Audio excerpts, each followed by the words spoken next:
Black board education में आपका स्वागत है। इस वीडियो में हम ग्रेविटेशन से संबंधित कुछ महत्वपूर्ण क्वेश्चन को देखेंगे। अब यदि आपको इस वीडियो का पीडीएफ चाहिए तो इस टेलीग्राम को ज्वाइन करके वहां से प्राप्त कर सकते हैं। भूमध्य रेखा पर कोई वस्तु उड़ने लगेगा तो भूमध्य रेखा पर कोई भी वस्तु जब पृथ्वी का वेग 17 गुना बढ़ जाएगा तब उड़ने लगेगा, इसलिए इसका आंसर ये होगा। वेग बढ़ने से इसका जो गुरुत्वीय त्वरण है वह घट जाता है। उसके बाद कह रहा है कि पृथ्वी का वेग कब बढ़ जाता है, तो जब पृथ्वी सूरज के पास होती है तब इसका वेग बढ़ जाता है। केपलर के रूल अनुसार कोई भी वस्तु जब स्टार के पास जाता है तो उसका वेग बढ़ जाता है, कोई भी प्लेनेट। ठीक है।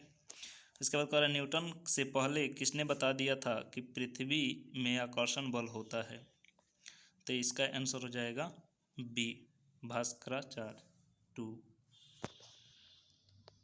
इसके बाद है जब एक वस्तु ऊपर से नीचे की ओर गिरती है तो किस प्रकार की गति होती है, तो कोई वस्तु जब ऊपर से नीचे की ओर गिरती है तो उसमें एक समान त्वरित गति है, ऊपर जाए या नीचे जाए उसमें समान त्वरित गति होता है।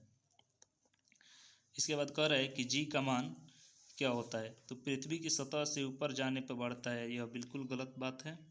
पृथ्वी की सतह से ऊपर जाने पर जी का मान घटता है, पृथ्वी के केंद्र में जाने पर घटता है, यह सही है।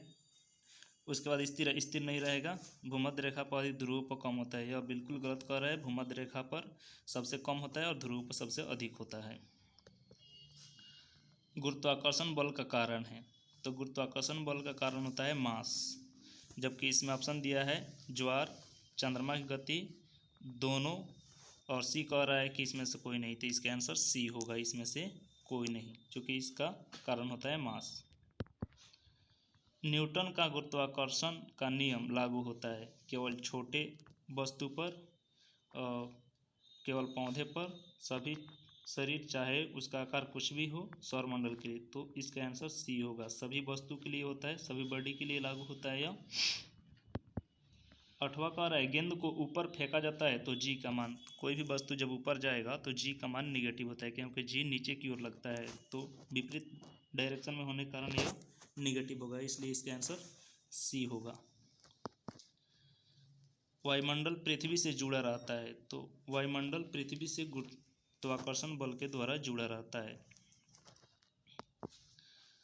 इसके बाद कह रहा है कि the weight of an object at the centre of the earth of radius R is, तो जब सेंटर पर ग्रेविटेशन फोर्स का मास कितना हो किसी वस्तु का, तो हम जानते हैं कि W बराबर होता है mg, और g का मान रेडियस पृथ्वी के केंद्र पर 0 होता है, क्योंकि नीचे जाने पर g का मान घटते जाता है, तो जब r 0 हो जाएगा तो इसलिए उसका मास भी, वेट भी 0 हो जाएगा, इसलिए इसका आंसर ए होगा। Thank you.